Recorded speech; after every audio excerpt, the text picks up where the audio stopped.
채소주의학자들은 성경에는 역사성이 없다, 아예 없다, 이거는 그냥 소설책이다, 거의 그냥 사람이 그냥 막 쓴 거다. 반면에 최대주의 학파는 성경의 역사성이 있다. 그런데 이 크놀 교수님이 이 책을 내자마자 일반 대중에게까지 베스트셀러가 돼서 이스라엘의 신기록을 가지고 있었어요. 여러분 안녕하세요. 오늘의 구약 공부의 전원희입니다. 오늘은 구약 인터뷰 시간으로 여러분과 함께 만나려고 합니다. 그 첫 번째 손님으로 오늘 정예중 목사님을 이 자리에 모셨습니다. 목사님 안녕하세요. 안녕하세요. 저희 오늘의 구약 인터뷰 사실 첫 컨텐츠인데 이렇게 출연해 주셔서 너무 감사합니다. 제가 영광입니다. 감사합니다. 오늘 첫 시간인데 또 굉장히 의미 있는 분과 또 의미 있는 책으로 시작하게 돼서 너무 오늘 기쁘게 시작할 수 있을 것 같습니다. 일단 우리 정예중 목사님 간단한 자기소개를 좀 먼저 부탁드립니다. 네, 제가 제 소개를 할 만큼 대단한 사람은 아닌데요. 저는 이제 이스라엘에서 지금 한 25년, 26년째 돼가는데요. 거기서 산 지가 그렇게 됐고요. 부모님 따라서 제가 이스라엘 2살 때 가서 히브리 대학 졸업할 때까지 대학 생활을 거기서 하고요. 한국에 돌아와서 신학 공부하고 또 다시 이제 사역하다가 이제 최근에 2년 전에 이스라엘 다시 이제 박사과정 공부하러 들어갔고요. 저는 지금 이제 2 아들과 아내와 이렇게 행복하게 이스라엘 살고 있습니다. 그러십니다. 네. 근데 이스라엘에서 사신다고 해도 다 신학을 공부하는 건 아닐 수도 있는데 그렇죠. 어떻게 신학을 또 공부하시게 됐는지 계기가 있으셨나요? 정말 저하고 이렇게 같이 자랐던 친구들 대부분 다 이제 일반 학과를 많이 공부했어요. 히브리대에도 일반대이기 때문에 경영학을 공부하는 친구들, 또 국제관계학, 중동학 이런 다양한 공부를 했는데, 어릴 때 한 목사님을 만났는데 그 목사님이 제가 이제 가지고 있던 꿈이 대사가 되는 거였어요. 외교관. 그래서 이제 나중에 내가 외교관이 돼서 이스라엘 와서 이제 히브리어를 유창하게 하면서 한국과 이스라엘 외교에 좀 이런 좀 중추적인 역할을 하고 싶다. 와. 이런 어릴 때 꿈이 있었거든요. 네네. 근데 그 목사님하고 이런 상담을 하다가 그 목사님이 그런 것도 좋은 꿈인데 보다 하나님께서 너를 이스라엘에서 자라게 하시고 이 문화와 배경 속에서 성장하게 하신 그런 뜻이 있을 것이다. 그래서 너만이 공부할 수 있는 어떤 그런 독창적인 공부를 하면 좋겠다. 그래서 그것이 굉장히 제 마음속에 어린 마음에 많이 남았어요. 근데 히브리 대학을 들어갈 때 과를 지원하면서 제가 성서학과를 지원했거든요. 그 이유는 이제 물론 저희 아버지가 히브리대에서 성서학으로 박사학위를 받으셨어요. 해서 아버지를 통해서 이미 그 성서학계에 대한 선지식은 조금 있었지만 늘 어떤 성경에 대한 그런 궁금증과 또 그 배경에서 살아왔잖아요. 네. 그러니까 제 안에 이제 어떤 성경의 본고향인 이 이스라엘에서 내가 성서학을 전공을 하고 이를 통해서 좀 한국 교회에 기여할 부분이 있지 않을까. 이런 고민들을 통해서 지극히 인간적인 고민들 속에서 성서학을 택했고 공부를 했는데, 하고 나서 이제 제가 신학의 길에 들어서고 목회자의 길에 들어설 것은 그때까지는 생각을 안 하고 그냥 이제 성서학을 하겠다는 생각을 그때까지 하고 했죠. 네. 그러시군요. 어쨌든 한국 교회에 굉장히 기여할 부분에 대해서 고민을 많이 하셨던 것 같습니다. 네네, 그렇죠. 그럼 혹시 이번에 번역하신 책도 약간 그런 노력의 일환인가요? 결과물? 이 책이 사실은 나온 지는 꽤 됐어요. 벌써 2011년, 12년쯤 나왔을 거예요, 이 책이. 그런데 나오자마자 이제 이스라엘에서 이게 베스트셀러가 됐거든요. 거의 그때 신기록을 세웠어요. 이게 일반 소설이나 그런 대중화된 책이 아니잖아요. 주제가 성경인데. 그런데 이 크놀 교수님이 이 책을 내자마자 일반 대중에게까지 베스트셀러가 돼서 이스라엘의 신기록을 가지고 있었습니다. 그 정도로 이스라엘이라는 그 작은 나라에서 인구가 한 800만, 900만 밖에 되지 않은 작은 나라에서 5만 권 이상 팔렸거든요. 네, 그러니까 엄청나게 인기를 끌은 책인데, 그 책을 제가 대학생 때 읽었어요. 나오자마자 읽었는데 읽고 이거 번역해야겠다. 이거를 이제 한국 교회에 소개를 해야겠다. 뭔가 이 제목이 신의 설계자들이잖아요. 예. 이 제목만 보고 하나님 뭘 설계하셨다는 걸까? 이게 되게 궁금했거든요. 근데 원서 제목하고 차이가 좀 있는 것 같아요. 맞아요. 왜 제목을 번역본은 신의 설계자들 이렇게 하셨나요? 제가 이 책의 원제목은 히브리어로 메아인 바누예요. 메아인 바누. 이게 그냥 단순하게 직역하면 우리는 어디서 왔는가? 미아인 어디에서? 바누 왔는가? Where did we come from? 이렇게 질문하는 거거든요. 그러니까 이게 유대인들이 딱 읽으면 우리 민족의 역사니까 바로 받아들이잖아요. 바로 딱 이렇게 보면 메아인 바누, 우리 어디서 왔지? 우리 조상들이 어떻게 형성된 거지? 라는 질문이 딱 제목에 들어가는 거니까 그들에게는 딱 와닿는 거죠. 그런데 제가 이 책을 번역하면서 사실 제목을 어떻게 달까는 굉장히 많은 고민이 됐어요. 그래서 저도 그냥 메아인 바누라고 한국어로 이렇게 메아인 바누 이렇게 해놓고 번역을 했거든요. 근데 우리나라의 이 사람들이, 이 성도들이 이 책을 접할 때 이것을 어떻게 딱 접해야 직관적으로 봤을 때 와닿고 궁금증이 생기고 이렇게 할까라는 고민들은 계속 있었습니다. 그런데 제가 지은 게 아닙니다. 이 제목. 네, 제가 번역한 것도 아니고 우리 네. 출판사에 이거를 이렇게 편집해 주신 우리 편집해 주신 분께서 굉장히 좀 어떤 중의적인 제목으로서 궁금증을 유발할 수 있는 신이 설계했느냐 아니면 신을 설계했느냐 라는 이 두 가지 의미가 있네 라는 이 의미를 가지고 질문을 하면서 궁금증을 가지고 이 책을 접하면 좋겠다라는 아주 탁월한 그런 제목을 또 이렇게 붙여주셨어요. 그러면 성공하신 것 같아요. 저는 제목을 제가 보고 생각할 수 있는 거 이상의 제목을 붙여주셨어요. 네. 예. 그러니까 제목을 보고 무슨 얘기 하려는 거지? 물음표를 갖다가 갑자기 그런 질문이 드셨군요. 그리고 왜냐면 제가 히브리어 제목을 보니까 네. 딱 봐도 우리는 어디서부터 왔는다 딱 그러면 그렇죠. 정체성을 말하는 거겠구나. 이제 구약을 좋아해서 그럴지도 모르겠어요. 네. 아마 이스라엘 분들은 더 그게 확 와닿겠지만. 그렇죠. 근데 그러다가 부제가 이스라엘 민족의 비밀스러운 흔적. 그러니까 이거 뭐지? 땅을 파야 되는 얘기인가? 이래서 궁금증을 자아내기 위한 제목이었다면 이거 확실히 성공한 제목이다. 네. 이런 생각을 좀 했습니다. 이 책이 영어 번역에서는 Israel's Genetic Code라고 돼 있어요. 이스라엘의 유전자적인 코드. 그러니까 좀 더 어려운 제목. 더 어려운 제목을 붙인 거예요. 그렇죠, 그래서 그렇죠. 그거는 좀 안 맞지 않나. 조금 더. 그래서 우리가 어디서 왔는가, 이스라엘의 정체성에 대한 질문을 어떤 신의 설계자들 이게 이 책의 어떤 앞부분은 이스라엘 민족의 형성상 이 부분이 굉장히 흥미롭습니다. 그렇죠? 네, 맞습니다. 이스라엘 민족이 어떻게 형성됐는가, 예. 어떤 그룹들의 연합으로 형성되었는가라는 그 질문에 대한 제목도 되지만 그 후반부인 어떤 유일신 사상, 유일신교가 어떻게 생겨나게 되는가 그 출발에 대한 추적이 이 전체적으로 다 아우르는 신의 설계자들. 그래서 저는 원제목보다 오히려 이 제목이 더 정확하게 이 책 전체를 커버하고 있는 제목이 아닐까 그런 생각을 했습니다. 그 출판사에 계신 분들이 탁월합니다. 그래서. 탁월하십니다.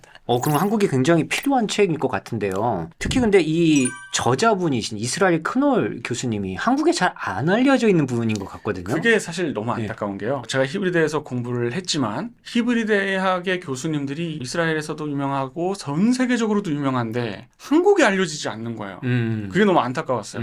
와, 이런 탁월한 기라성 같은 학자들이 한국에 소개되지 않고 있구나. 그래서 제가 그걸 소개를 하고 싶은 열정이 있었어요.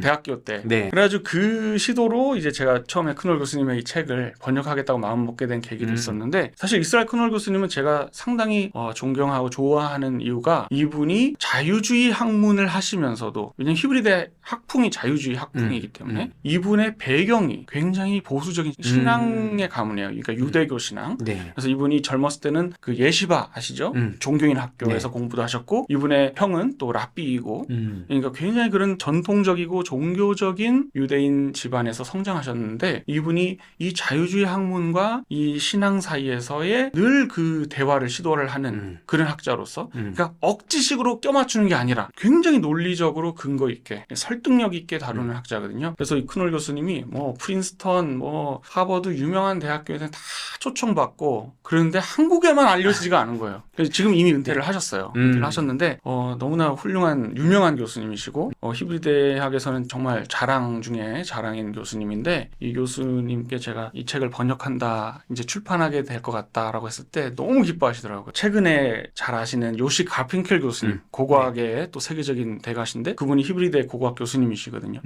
그분도 한국에 소개되면서 또 이분이 본인도 이제 한국에 소개되는 것에 대해서 굉장히 또 특별한 그런 기쁨이 있으시더라고요. 네. 그럼 어쨌든 목사님께서 한국에 정말 기여할 부분에 대한 나름의 사명 또 이제 생각도 있으셨는데 그런 입장에서 봤을 때 이스라엘 크놀 교수님의 이 책을 번역하는 게 너무 좋겠다라는 생각을 하고 이 책을 번역하신 거예요. 네. 왜냐하면 사실 학문적인 도서를 제가 번역을 하려고 보니까 결국은 독자층이 너무 제한적인 거예요. 신학을 공부하는 사람 중에서도 구약학을 공부하는 사람 중에서도 박사과정 수준에 가야지만 알 수 있는 수준의 책들이니까 너무 난해한 거예요. 그러니까 그런 책은 아무리 훌륭한 교수님이 유명한 교수님 썼다 그래도 대중성이 없으니까 파급 효과가 좀 떨어질 것 같은 거죠. 근데 이스라엘 크놀 교수님은 이분의 특징이 뭐냐면 강의가 굉장히 쉽고 재밌습니다.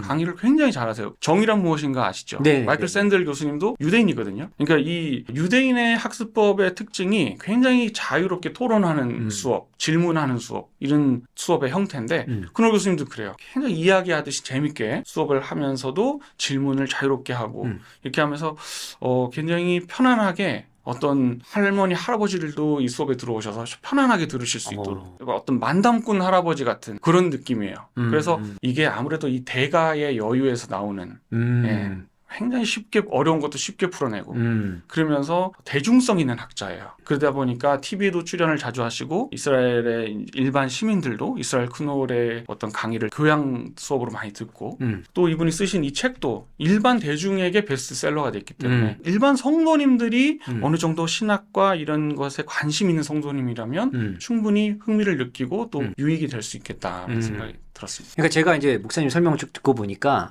이게 그냥 우리는 성경에 읽는 그대로를 이제 역사를 충분히 보장할 수 있다고 증명할 수 있다고 봐야 되는 입장과 그다음에 그거하고 봤을 땐 그거 좀 문제가 있는데 그렇죠. 라고 말하는 이 두 입장에서 한쪽을 선택해서 한쪽을 포기해야만 하는 입장이 아니라 그렇죠. 두 가지 다 충분히 서로 보완 가능하며 오히려 두 가지를 함께 읽어도 우리가 성경을 보는데 문제가 없다. 네. 그런 게 반드시 문제가 없다라기보다 그렇죠. 해결해 나아갈 수 있는 그렇죠. 방법이 있다. 그렇죠. 그걸 아마 이 그렇죠. 크놀 교수님이 좀 말하고 싶어 한 게 그렇죠. 아닐까. 맞습니다. 아마 그런 입장에서 본다면 독자분들에게 양쪽을 고민할 수 있는데 굉장히 그런 부분에서 도움을 줄 수 있는 네. 좋은 책이기 때문에 저는 한국 독자들에게 굉장히 의미 있을 수 있겠다. 그렇죠. 예, 그런 생각을 합니다. 한 말씀만 덧붙이자면 이제 그 아까 채소주의 학자, 최대주의 학자 이런 말씀을 드렸는데 이제 혹시 모르시는 분들 계실까봐 채소주의 학자들은 성경에는 역사성이 없다. 아예 없다. 이거는 그냥 소설책이다. 거의 그냥 사람이 그냥 막 쓴 거다. 그러니까 이거는 뭐 사실은 신앙의 관점에서 볼 필요도 없는 거고 그 사람들의 입장에서는 이거는 그냥 어떤 이야기책에 불과하다. 이런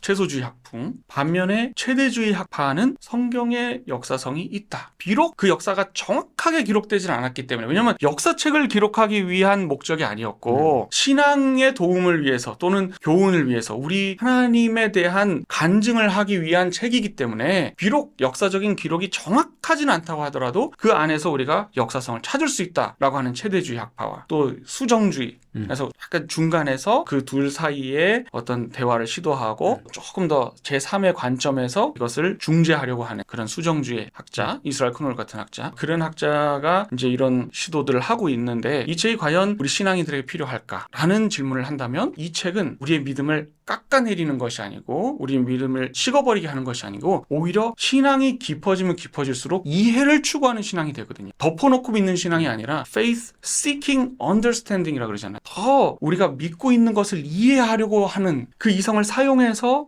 성경이 이렇게 기록되었구나 라는 보다 넓은 이해를 가지고 좀 더 견문을 넓히는 그걸 넓혔을 때 저는 우리의 신앙의 어떤 그 범위도 더 넓어질 수 있다라고 믿거든요. 그래서 이해를 추구하는 신앙 그것을 위한 도움이 되겠다라는 생각을 합니다.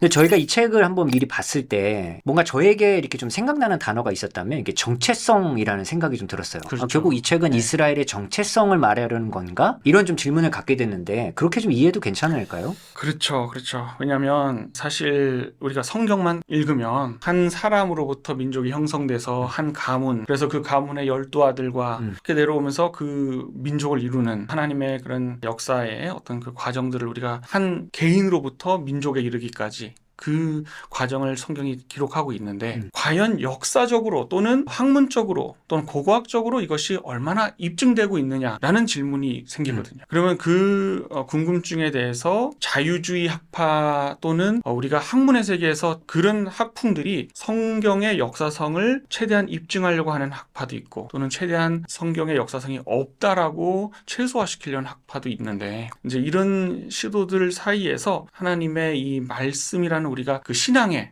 관점에서 그리고 학문의 관점에서 그 사이의 간격이 어떻게 조화되고 좁혀질 수 있는지 이제 그런 부분에 있어서 이 책이 많은 기여를 하고 있고 거기에 가장 핵심적인 단어는 말씀하셨듯이 정체성이죠. 이스라엘이 어떻게 형성됐는가. 그래서 이 책이 답이 아닙니다. 이렇게 됐다라는 얘기가 절대 아닙니다. 근데 이 이스라엘 크놀이라는 한 학자의 굉장히 설득력 있는 주장 중에 하나다라고 이렇게 볼 수 있는 거죠.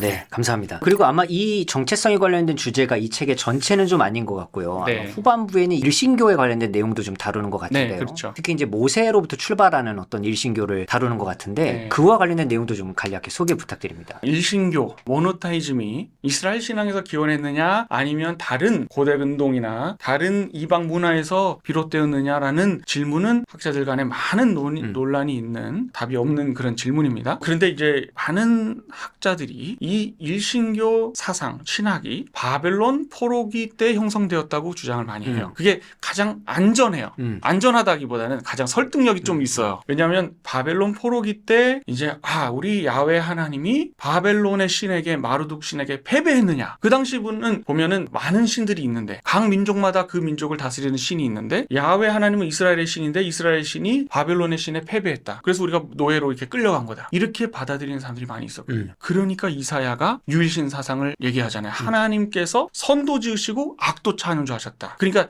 악한 영이 없다는 거죠. 이사야는 아예 극단적으로 악한 영 자체도 부인하는 거예요. 그러니까 하나님이 악도 지으시고 선도 지으시고 그러니까 하나님은 유일하신 신이고 나 외에 다른 신이 없다라는 사상이 바벨론 포로기에 와서 형성되었다고 주장하는 학자들이 굉장히 설득력 있는 주장들을 하고 있는데요. 거기에 있어서 보다 더 크놀 교수님은 앞당기는 거예요. 그 유일신 사상이 모세에서 비롯됐다라는 주장을 하거든요. 그러니까 이미 모세 때부터 그 기원을 찾을 수 있다. 그런데 모세는 그 당시 이 이집트의 문명인 바로 아크나톤의 종교개혁, 이 책의 내용 중에 나오지만 그 종교개혁 속에서 아크나톤이 아주 독창적인 사상인 유일신 사상을 주창을 했는데 비슷한 시기인 모세는 아크나톤의 이런 종교개혁의 유일신 사상 종교개혁에서 영향을 받았을 것이다. 이런 주장을 합니다.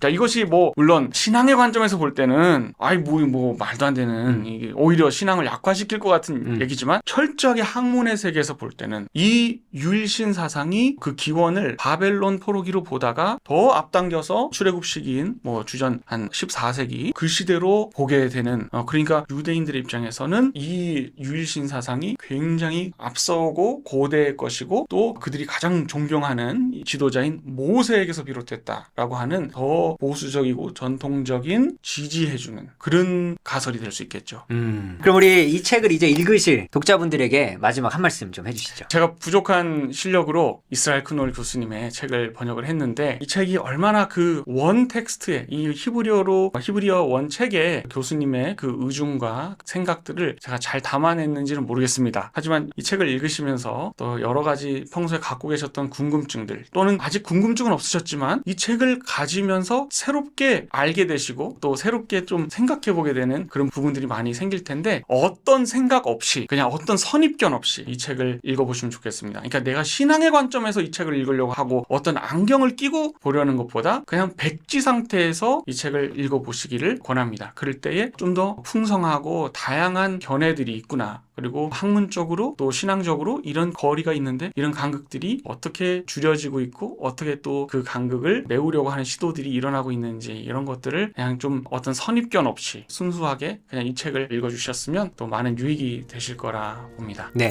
이 책은 무엇보다 우리 신앙인들에게 신앙과 이성의 자유로움 그리고 아주 굉장히 좋은 조화를 이루고자 하는 분들에게 아주 중요한 역할을 할 책이라 생각하고요. 무엇보다 이스라엘의 정체성 아니면 구약의 형성사 등에 관련된 내용을 또 궁금해하는 분들에게도 아주 중요한 책으로 작용하리라 생각합니다. 오늘의 구약 인터뷰, 오늘 신의 설계자들을 번역하신 정혜중 목사님과 함께 했는데요. 오늘 나와주셔서 다시 한번 감사드립니다. 감사합니다. 오늘의 구약 인터뷰는 여기서 마치고요. 저는 또 다른 좋은 컨텐츠로 여러분을 찾아뵙도록 하겠습니다. 감사합니다.